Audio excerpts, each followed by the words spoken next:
Good morning, good morning. I'm Gordon. It's morning. This is Gordon in the Morning. I welcome you. Today is Flow State Friday, and today we are going to unlock getting into the zone. You know that feeling, right?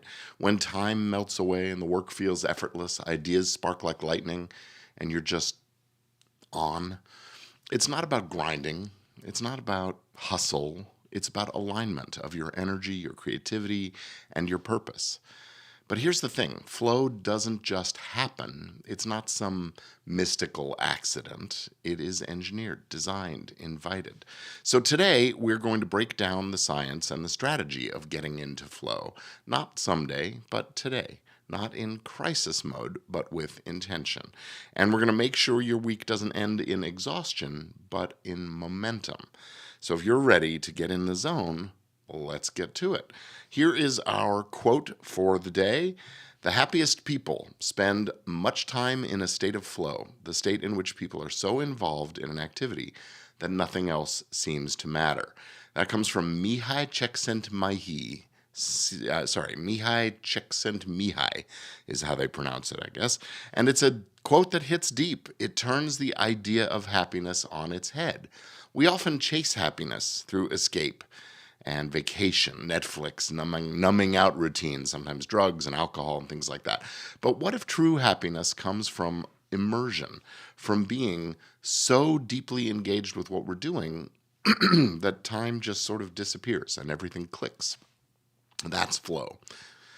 Csikszentmihalyi didn't just coin the term, he researched it for decades. He found that people in flow experience higher productivity, greater creativity, and deeper satisfaction with life. And here's the wild part, flow isn't only for artists, athletes, or high performers. It's available to us all if we know how to access it. So, what exactly is this thing we call flow and why should we care? Well, it's a psychological state of total absorption in a task. You're fully present, your mind and body are synchronized, and you're performing at your best without even trying to force it. But here's why it matters. Flow makes work feel fulfilling. It reduces burnout. Flow creates momentum.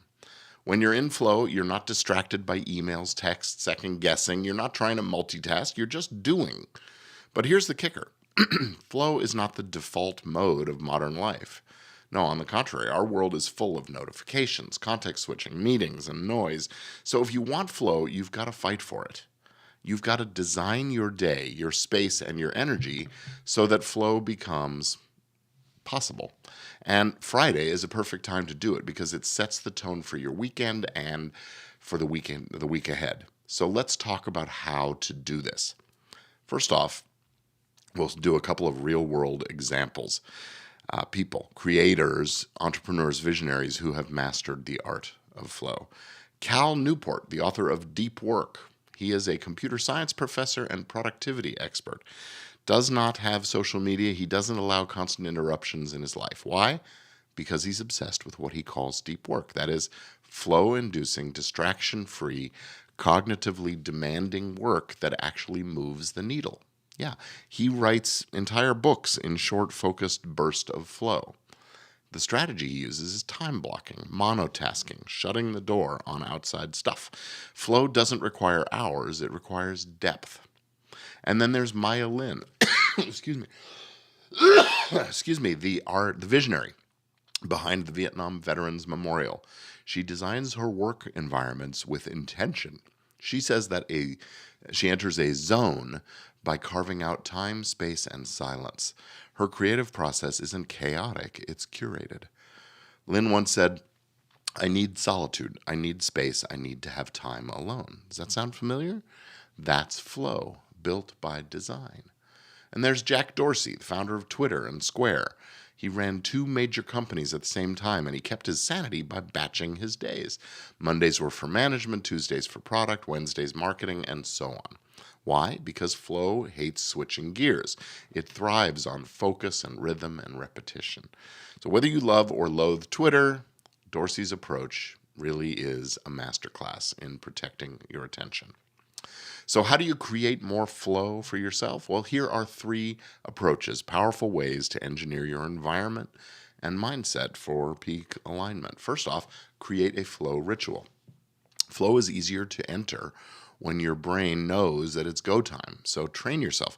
Design a pre-flow ritual that cues your body and mind. It could look like closing all the tabs and apps on your computer, putting on noise-canceling headphones, turning on a specific playlist or a certain kind of ambient sound. I use an app called, what's it called? Focus. I can't even remember what it's called. I use it almost all the time. Focusatwill.com. Focus at will. So turn on that ambient music, turn on a specific playlist maybe, light a candle, diffuse a scent that you associate with focus, do some deep breathing maybe for 60 seconds or so. And when you do this consistently, you condition your nervous system to drop in to the flow state faster. This becomes your doorway into the zone. Excuse me. Block out the flow time in your calendar. If it's not scheduled, it's not real. So carve out 90-minute blocks, ideally early in the day, for that deep, focused work. Treat it like a sacred appointment with your best self. No meetings, no email, no checking Slack, none of that. If 90 minutes feels impossible, start with 25. The goal is depth, not duration. You might even want to try the Pomodoro technique, named after the tomato timer. A guy had a kitchen timer that looked like a tomato, and he developed this 25, I think it was 50 minutes on, 10 minutes off kind of a mode. So do something like that so you give yourself some breaks. And a full screen writing app might be a good way to minimize distractions too. And remember, flow doesn't come on command, but you can invite it by eliminating all that noise, the background stuff that distracts us. Number 3, align challenge with skill. Flow happens in the sweet spot between boredom and anxiety. If it's too easy, you get bored. If it's too hard, you get anxious. But if it's just right, challenging but doable, that's when you get immersed. So ask yourself, am I playing too small right now? Am I stuck in a place of comfort or panic? And adjust accordingly. Push the edge, but don't leap off that cliff. If you're stuck, try breaking a big task into smaller goals, or raise the stakes with a public deadline or creative constraint, and get yourself into that flow. Jesse, you are absolutely right. Flow is a part of finding your zone of genius. Absolutely. Nice to see you, Jesse. Thanks for being here with me. And yeah, if you are watching with me live, say something in the chat. I'd love to hear from you.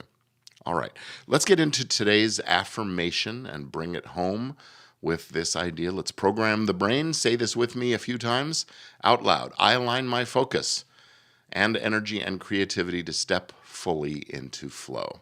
Say it again. I align my focus, energy, and creativity to step fully into flow. Write that down.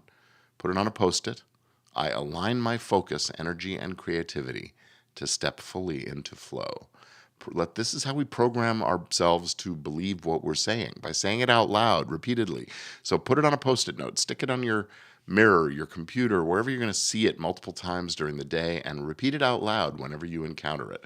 One more time, I align my focus, energy, and creativity to step fully into flow. Flow isn't about being perfect, it's about being present. And when you're aligned and in that zone of genius that Jesse meant, you are unstoppable. If you are interested in learning more about the zone of genius, I highly recommend the book, The Big Leap by Gay Hendricks. It is a fantastic book, easy read, and it'll change the way you think about the work you do and the work that you delegate. So when you're aligned, you're unstoppable. So this is your Flow State Friday takeaway. Flow is your natural state. When you stop letting distractions lead, you will find yourself in flow. It's not about getting more done. It's about getting the right things done with full presence, energy, and joy. So instead of crawling into the weekend, drained, tired, exhausted, just looking forward to the crash, what if you could glide into the weekend, riding the wave of momentum that you built on purpose? Ask yourself, what is one way you can invite flow into your day today? Jesse, what are you going to do today to get into the flow state? Drop it in the comments. I would love to hear what works for you out there. Personally, I am going to sit after I finish with this and post things where it needs to be posted. I'm going to take a break to meditate for about 20 minutes. I find that that helps me get my brain ready for flow state as I got to get into my work for the day. So, with that, I will say thank you for being here on Gordon in the Morning. I look forward to a wonderful weekend. I hope you do too. You've got what it takes to step into this flow state. So now go create something you'll be proud of. And I'll see you on Monday on the next episode of Gordon in the Morning. Have a great weekend.